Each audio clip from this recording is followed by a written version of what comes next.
AM Live with Xolani Gwala. It is 9.5 minutes after 8. You with the Forum at 8 here on SAFM, South Africa's news and information leader. Remember that we were scheduled to by now be talking about the happiness index and where South Africa stands in relation to that. But we have decided that we will be interacting with the Minister of Education, Basic Education, Angie Motshekga, for the next maybe 15 minutes or so. She has a whole lot of other prior arrangements, so she probably won't be able to stay with us for a long time. She's just busy outside on a telephone call, and we'll be back with us to continue chatting about what's going on, particularly in Limpopo. A lot of things are coming out of that. I possibly may be able to take one or two calls. Perhaps you can just call me straight away, 0891 104 208, 0891 104 208, and we will then put your question through to the minister when she comes through.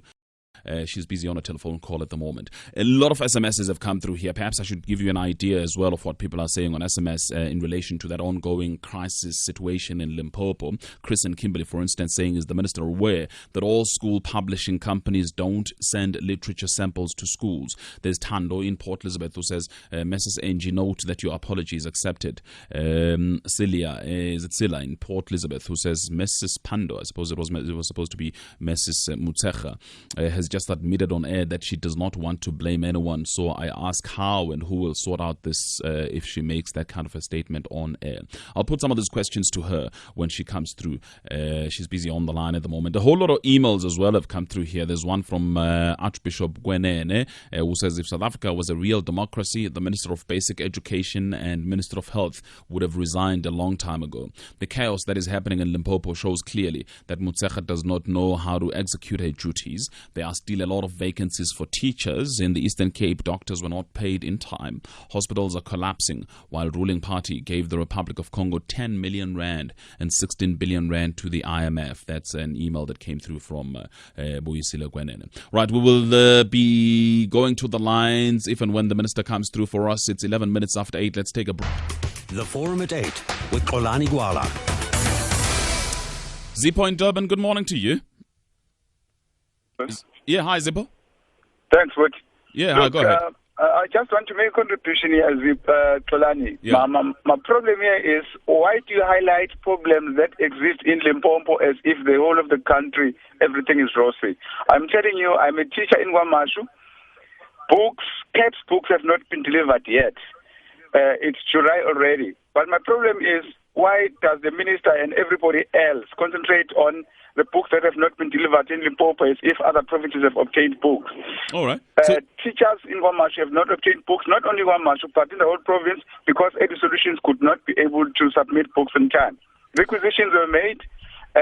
EduSolutions, Xolani, is the problem in this area. And I do not know why the government cannot act against, because this is not for the first time. This has happened long ago. It's a problem that has been existing for years.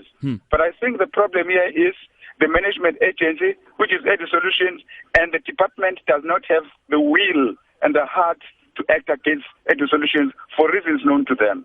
All right, Zippo, I thank you very much for that call. You know what, there's Musa now in Johannesburg, who's the director at EduSolution, who's called. Musa, good morning. Good morning, Xolani. How are you? I'm very well. Thank you very much for calling me, Musa. As you just heard from the other caller, that EduSolution is the problem. Your company is a problem here. It's not true, Xolani. I think maybe we need to rearrange for another day to have us in your studio and invite interested parties in the provinces where we perform this exercise. Look, to respond to the last caller regarding KZN, it's one of the provinces that we've got the best results. I'm not sure when it's mentioning Wamashu, but let me explain to you what's happening in these provinces. For instance, in KZN, you get two types of schools: Section 21 schools and Section 20 schools. The Section 21 schools, we do not deliver to those schools because the department gives them the money to buy for their own books. Yeah. Okay. The Section 20 schools we deliver to them. And Xolani, can assure you, you can open your line to those schools there will be no schools that will come on air and say they don't have books because Edu Solution did not deliver. And you're talking about Section 21 schools? I'm talking about Section 21 schools. You can also get the department online to speak about those schools. We've got the best track record in KZN, and you can compare that record before Edu Solution got to get to KZN in terms of delivery. Okay. Talking about KZN, talk about Limpopo, because this is where the epicenter of the crisis is. Yes. Look, I'm glad that you've got the minister on the line. Kolane, before the intervention in Limpopo, we had 100% delivery in Limpopo. You never had this program on your show, or the program that we are having now in Limpopo. Now, it will be interesting to know why before the intervention, Edu Solutions delivered in Limpopo, and after the intervention, we're sitting with the problems that we are sitting. Tell us why that happened. As far as we understand and the sequence of events, we know them, Kolani. We had a 3-year contract in Limpopo. I want to give you the background as to why we're sitting where we are today. Yeah. Around about 2010, we responded to a tender in Limpopo, which was a public tender. Everybody responded to it. We also responded because it's an area of our expertise where we operate in terms of managing this project.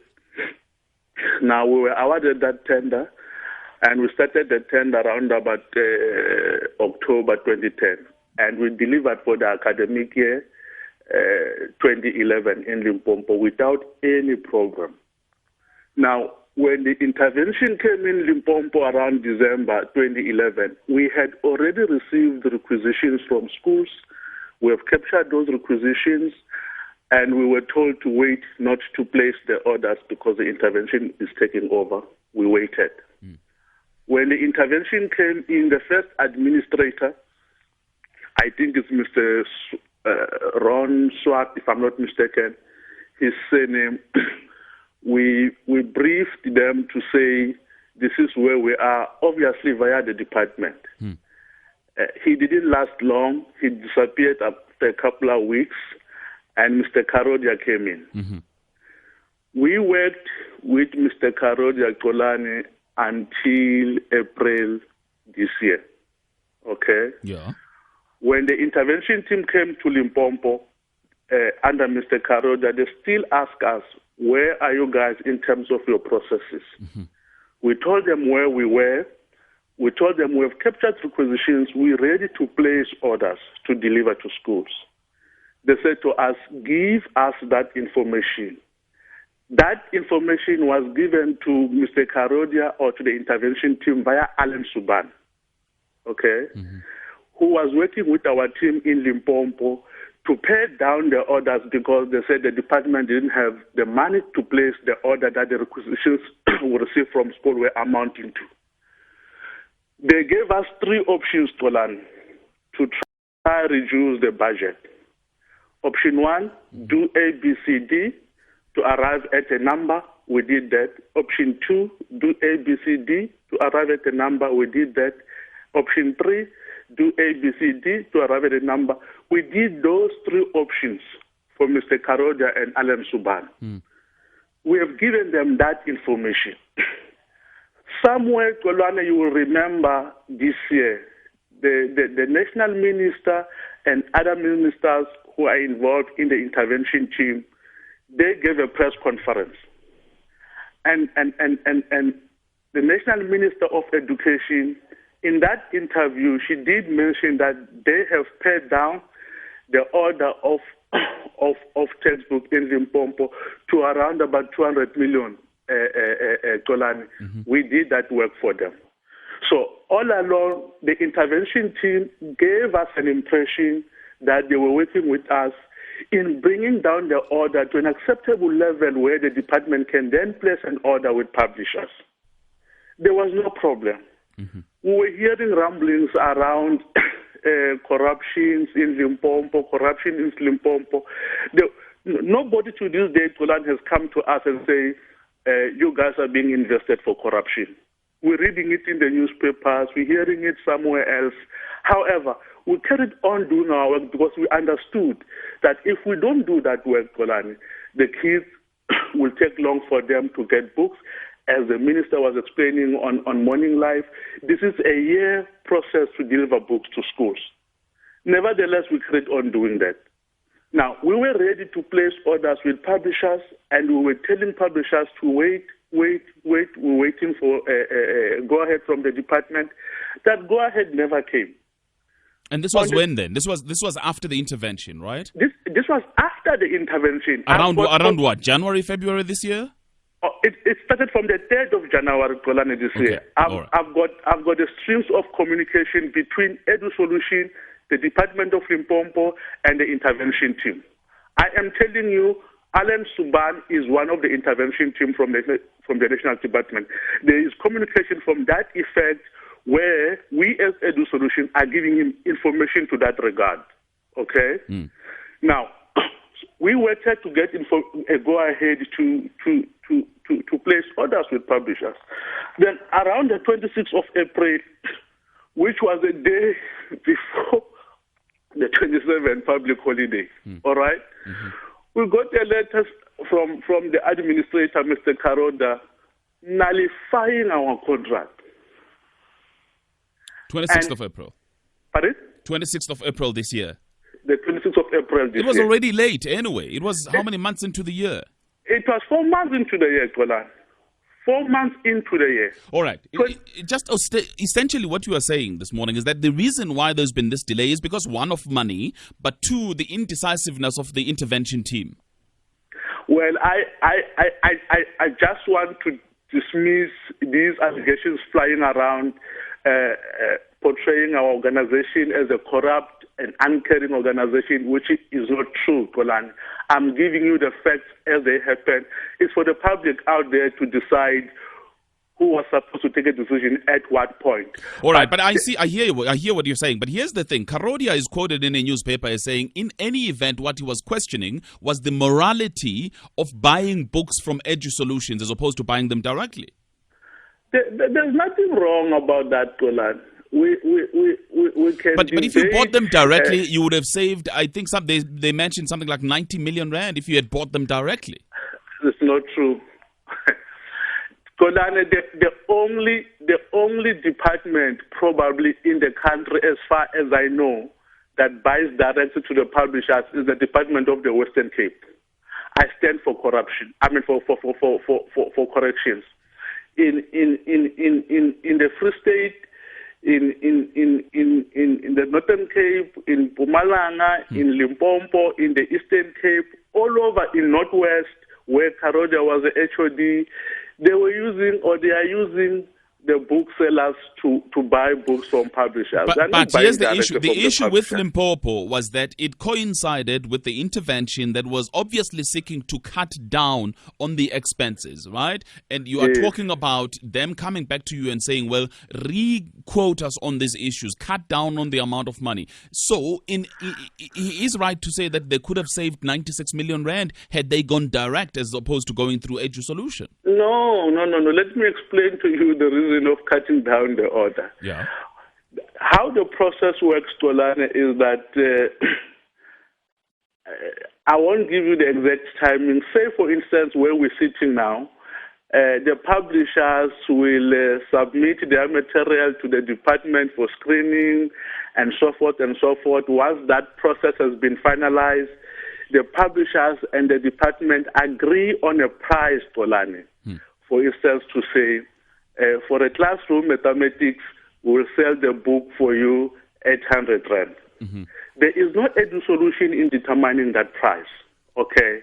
Once that price has been finalized, there is a 30% that the publishers give every department for warehousing and distribution.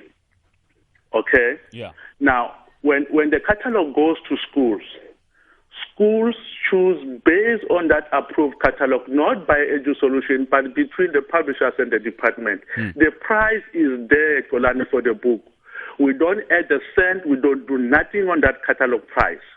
Now, school will choose the material on that catalog based on their requirements, not on Edu Solutions requirements. The only thing we do then, Kolani, we then collect the requisitions and we start capturing them on our system. What had happened in Limpopo is that when we captured the requisitions from schools, Kolani, which was reflecting the requirements by schools, it came to a number.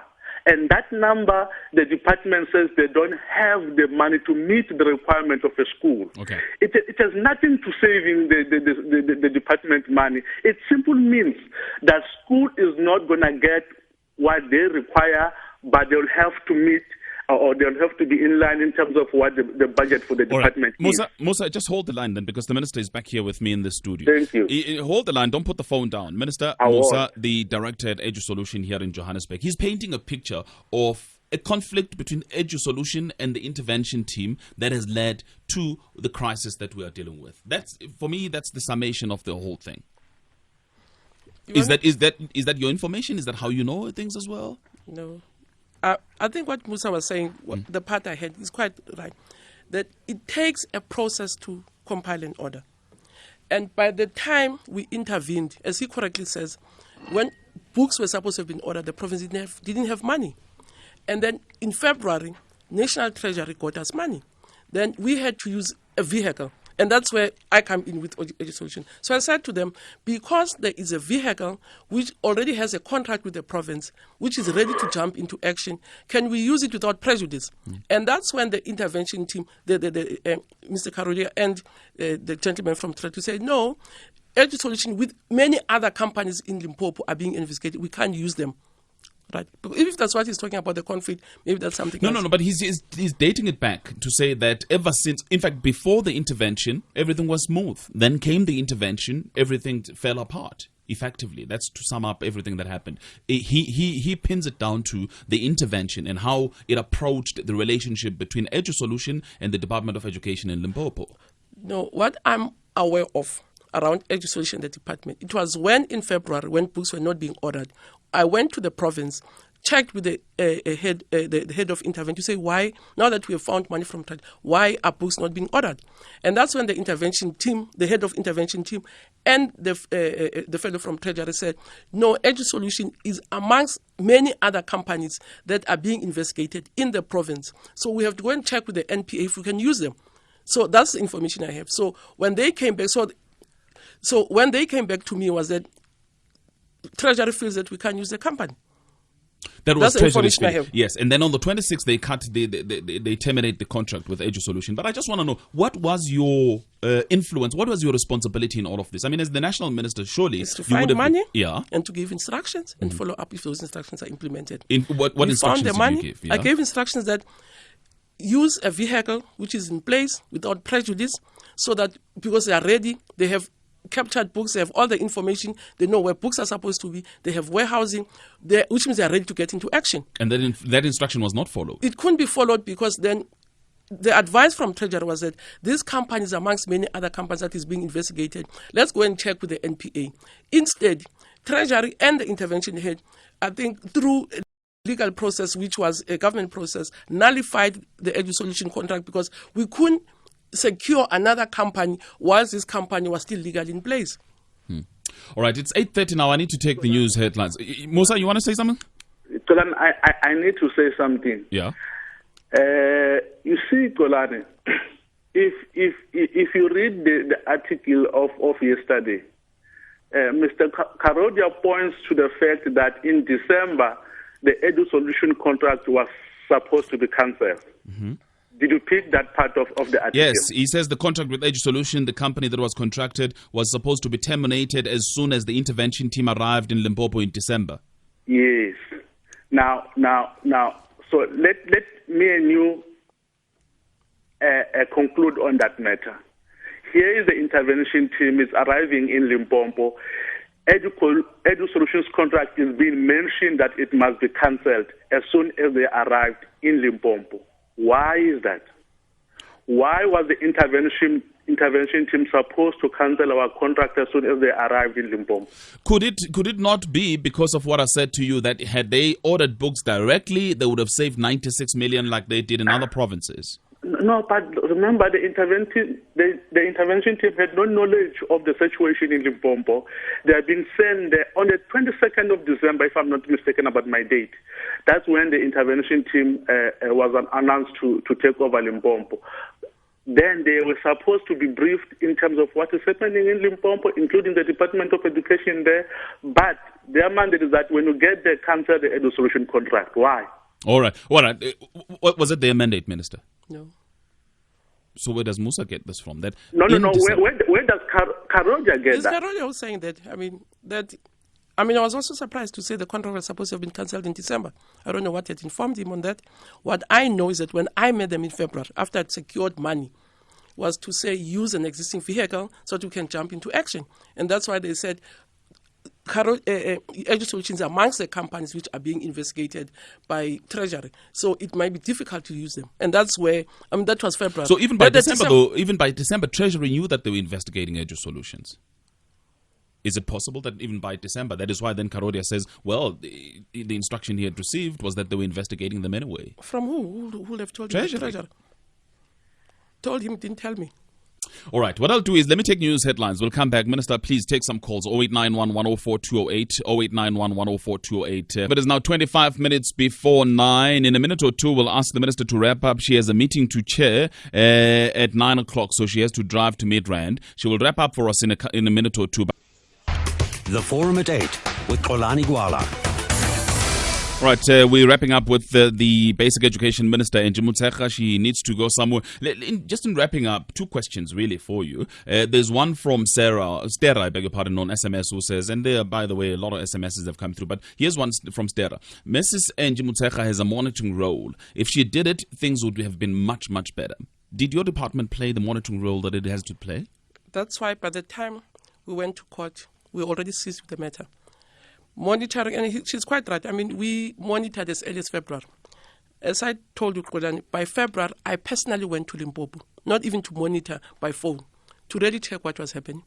Almost every second week, I was following through the DG to check what progress we're making in getting books. So we played our monitoring role up to the end and put pressure where we could. And you failed? Not failed. You monitored, but the monitoring didn't change anything because halfway through the year, Minister, we still do not have books. Well, let me repeat what I said to you. It takes a year, as Musa told you, to order books. So by the time we went to Limpopo, we secured money in February when books had not been ordered for the previous year. In 2 months' time, we're able to do what happens within a year. So I'm not sure beyond that what else we could have done. We have to work within the laws of the country. If the laws say I can't use a company which is ready to implement, I can't do it. If the laws say I have to procure systematically another service provider, I have to do it. So no monitoring is going to really do wonders beyond having to work within the limitations of the law. But Minister, you talk about the laws, and on the 15th of June, there was a court order that says that the department must do this. It has not been honored by your department. No, I think what is important, by the time the understand that came, we were seized with the matter. We had already placed orders. We had already, the date of the 15th was set up by us. It's not the court that said the 15th. We were seized with the matter, and the court order confirmed that which we told them. So it's not as if the court order found us folding our arms and not having done anything. I agree with you. They confirmed you had set the date, but up until now, the date came and went, and there are still no books. No, there are books. I told you that by Wednesday, books will be in the hands of school. And this is a new deadline. This is a new deadline, the Wednesday deadline. A week extra. A week extra. But how do we know? Because the biggest problem here, Minister, is that we've had so many promises about the situation in Limpopo, and this is what worries people. We don't know who to believe anymore. We don't know what word to take anymore. But short of saying you have a choice to really believe or not believe, there's very little I can do beyond telling you that we have put systems in place to make sure that books are there. Then you have a choice to either believe or not. Because, beyond that, what do I say? I'm telling you, so you have a right. You're free to take what I'm saying or not. Let's talk about Wednesday then. On Wednesday, every school that needs books will have books. That's assurance I've been given by the service provider. And I was there. I saw the pace at which they are working, so I have no reason to doubt that we'll have books. Over the weekend, there were books that were thrown all over the place. Do you know anything about those books, Minister? No, but it's a separate issue. What normally happens in all departments, in all different provinces, to give space because we are bringing new orders according to the new curriculum. So you have to remove the old stock which you no longer require to create space for the books that we require. It's a normal warehousing procedure which happens annually anyway. It's unrelated to this matter. Because what happened was some of the people that went there were saying some of the books are still usable, even though some are not usable. And again, it just adds to the complexity of the matter. I'm not sure who has to say they're usable or not. Saw some people on TV. In fact, there was a spokesperson for the Department of Education in Limpopo yesterday explaining the books, partly saying that some could not be used, but others still can be used. So, how does this relate to the delay in textbooks? No. Well, I mean, it's one of the issues that in Limpopo there are just these problems about education and textbooks. And what is happening? Is the department in control? If it was not in control, it would not have been able to order books, secure books. It would not have been able to get contractors on place. It would not have been able to send trucks in place if it was not in control. Right. Because it's in control, all that is happening. All right, Minister, we'll wait for the Wednesday deadline. We thank you very much. Basic Education Minister Angie Motshekga here with us. I'll take your calls, by the way, on 0891 104 208 then. 0891 104 208. What do you make of the situation there? There's Musa Ntimba, who is the Joburg Director of Edu Solution, is on the line for us. Perhaps he will take one or two of your calls as well, just to hear what you have to say on this matter. Chris and Kimberly says, as we expected to judge a book by its cover if literature samples are not sent, the bid specification committee, the bid evaluation committee, and bid adjudication committee can all sit within 2 months maximum. There's also an SMS that says, do you cancel? Let me ask Musa to respond to this one, because there's an SMS here, Musa, that says the bid specification committee, bid evaluation committee, bid adjudication committee can all sit within 2 months maximum. Do you know about these processes? Well, I know about those processes, but I cannot speak for the department. Okay. I would have liked to respond while the minister was still with you, Tolan, to say, what are the procedures of cancelling a contract? Okay? Mm-hmm. Because what I'm trying to draw to your attention, Tolan, is that in our view, whether it is the department at national, whether it is treasury, whether it is NPA, or law enforcement, they never had the interest of the learner at heart in taking the decisions that they took with regard to the intervention in Limpopo. I'm saying to you, the truth is coming out now to say our contract was meant to be cancelled in December already, days as they arrived in Limpopo. What basis were they going to use to cancel our contract? When we heard those rumors around January or so, we met with the DG, Mr. Bobby Subreya. We told him that, sir, we're hearing rumors in the streets in Limpopo that Mr. Karoja is going around in the corridors of Limpopo, telling people that he has a mandate from the top to cancel our contract and is not providing reasons. You see, Tolani, there is this allegations that have been thrown towards our way. We are politically connected, we are politically overweight. Tolani, as a black young man yourself, did you not toy Tolani? What is that to do with the contract? It has very much to do with the contract because invariably it therefore links you to the ANC. Now, we are being alleged to say we're getting contracts because we are linked to the ANC. This camp, that camp, this camp. Yeah, but you see, Musa, I think the issue is whether or not books are delivered. Ultimately, that's what counts. Are you able to deliver on time? And in this instance, we're talking about 6 months down the line. Children in Limpopo have not received their books. And it appears to me all because of money. I don't think it's about money. We've got a track record, even in Limpopo, that speaks for itself. I'm saying to you, the year we performed in Limpopo before the intervention, there was no problem. You never even ran a single article about Limpopo. We delivered 100%. Same in Gauteng, same in KZN, same in Mpumalanga. Why now with the intervention in Limpopo there is a crisis? All right, let me take some calls here. Stuart is in Durban. Hello, Stuart. Yeah, hi, Stuart. It's a pity the minister's left already because my question's largely related not to this year, but I want to know what they're putting in place for January 1st next year make sure that these children don't suffer the same fate that they are this year. You know, it's interesting because I think, Musa, has your contract been cancelled in other provinces? No. So in other words, you still are responsible for provision of books in KZN and in other provinces as well? Yes, we're busy with our processes. Books are going to be in school by end of October this year, before the academic year. That's our approach to that. Okay, so plans are in place. A year before the academic year. All right, Stuart and Durban, thank you. I think your question in a way has been answered. Toby Len Benoni, good morning. Loni. Yeah, hi, Toby. I made the point some time ago, Tolani, that education in SA is being messed up by the people employed to manage it. Your debate this morning is really, really stressful, if you like. We got people coming in and making excuses for not doing a very simple task: buy books and deliver them. And this incomprehensible incompetence is made possible, Golan, simply because there are no consequences for people's actions. There is nobody who is being held accountable for not doing their job. As a result, we have the gentleman over there making statements. And just on that point, Golan, maybe as a suggestion, SABC could spend a bit more money on investigation of these things before they come up for debate.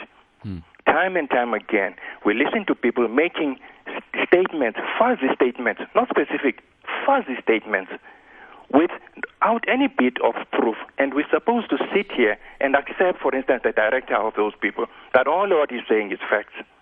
Maybe SABC could look into investigating these things. When you come up, challenge people who come arrogantly on this program and tell us nonsense when they did not buy books and deliver them to school kids.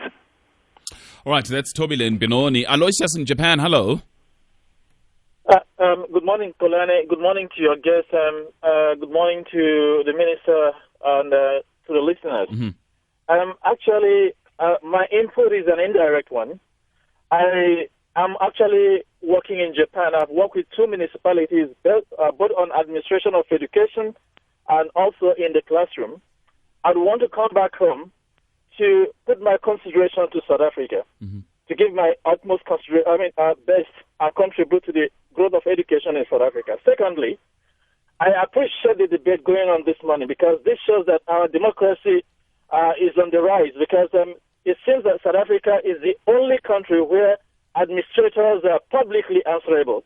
If a minister can come to the studio to argue and debate what she did and what she did not do with the whole populace, I think I'm happy about that, even though I'm not happy the way education is going on.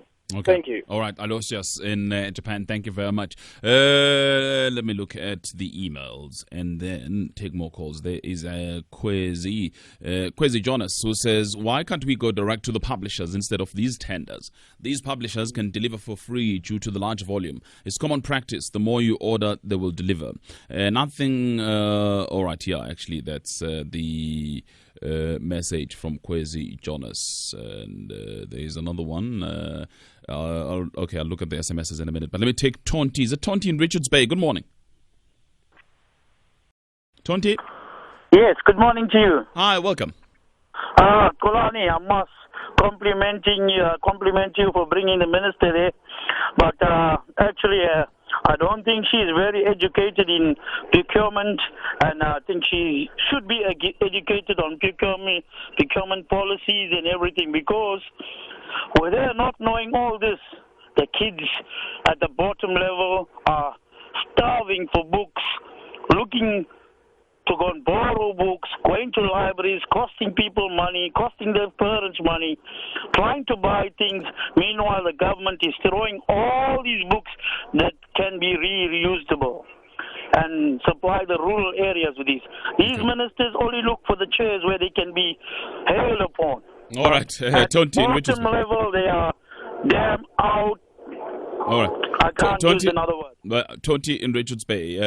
It's 9 minutes now before 9. I'll take a break. When we come back, we'll ask Musa to respond to 1 or 2 issues that have come through, particularly Toby, talking about people who arrogantly come on the radio and make all sorts of statements. And then take more calls, 0891 104 208. I'll look at your SMSs as well, 34701. The Forum at 8 with Xolani Gwala. All right, it is 7 minutes now before 9. Just also, by the way, to set, I suppose, the record straight in a way, because a lot of people also sending SMSs about why the minister is leaving and so on. We had absolutely no appointment with the minister. We, in a sense, hijacked her. We doorstopped her. She had an appointment with Morning Live. We asked her. We dragged her into our studios. So that's why then she wasn't able to stay with us for the duration of the program. So we really, really, in a sense, appreciate the fact that she came through to answer for the period that she did. Let's take calls then. Sonwabile in Midrand, good morning. Good morning, Kolani. Hi, Sonwabile. Hi. No, I just quickly wanted to echo what one of your callers said. I think out of this debate today, we will come out still not better off. Because I think you needed to do a little bit of a research. We now have the word of the guy. We're taking the word of the minister, but we are not still getting the point of what's going to happen in Limpopo. And this is where I'm really concerned, because listening on the radio for an hour, I need to, as a listener, come out knowing at least what's going to happen. Well, I mean, in a sense, the minister did say that the next, I suppose, important deadline would be the Wednesday deadline of whether or not we'll be able to see books there. Okay, but I still not sure, and what would happen to the people that neither are we. I don't even if you had done all the research you can, how can you be sure, given some of the promises that have been made in the past in this regard? It is a completely confusing situation, and I try to put it on the minister the best we can.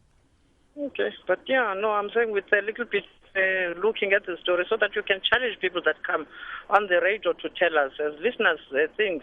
At least that way we'll be able to come out better off. All right, so Nobile, just one element perhaps that you'd have appreciated, challenged a lot more. What angle, what element? Just being given the background of what happened, what are the real reasons. I would have taken that from the journalist better than from the people that are involved in the story, because the journalists will be giving us facts based on what has happened, and that has not come out of the story. Exactly what happened, why are we in this why are we finding ourselves in, and the rest that are coming in would have just come in to respond to what you would be putting to them based on the facts. Now people are putting what they think must have happened and so on, and so I'm saying we are coming out not better off.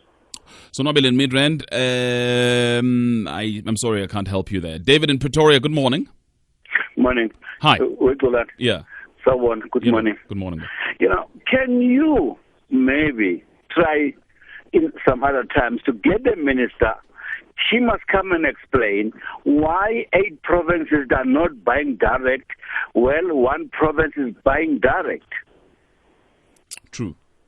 Because the Western Cape, as we heard from Musa, is the only province that's not buying direct. Because Western Cape is buying direct, but all the 8 provinces are not buying direct. And 1 company is supplying all the 8 provinces. Something is not gelling right here, Kolani. Okay. Get the minister. She must explain to us why is this company given the whole heavy job, and 1 province is buying direct, and she didn't query that. Okay, all right, David in Pretoria. Musa is still on the line. Musa, do you want to explain that? Yes, I think there's confusion there. We are not supplying in 8 provinces. Okay, the provinces where we work is KZN, is Gauteng, is in Mpumalanga. Then it was Limpopo. So the other provinces, you can find out from them what mechanism they are using. But I just wanted to correct the gentleman that was saying 1 company supplying any other provinces. So then I think if you can go to study the model that is being used in the Western Cape, you will find out that it's more or less what we are doing in the other provinces. Because we mustn't be hell-bent in trying to crucify people. We feel as bad as anybody out there that it's almost end of June, and there's no books in Limpopo. All right, Musa, let me ask you to hold, because I have on the other line now Jabu Skakane. He speaks on behalf of the Treasury. A lot of statements have been made by yourself in particular in relation to the role Treasury played. Jabu, good morning. Good morning. Thank you very much. What role did Treasury play here? obviously, I mean, as part of the national the intervention team, the Treasury would have taken over the Treasury in Limpopo. So all sort of matters of payments would have involved the National Treasury. But all we wanted to say in this very short space of time is that we will be issuing a statement shortly clarifying a lot of these issues. A lot of untruths have been spoken on the program. We will issue a statement in which we deal with. Give us an idea. Give us an idea about some of the untruths. Is Skakana gone?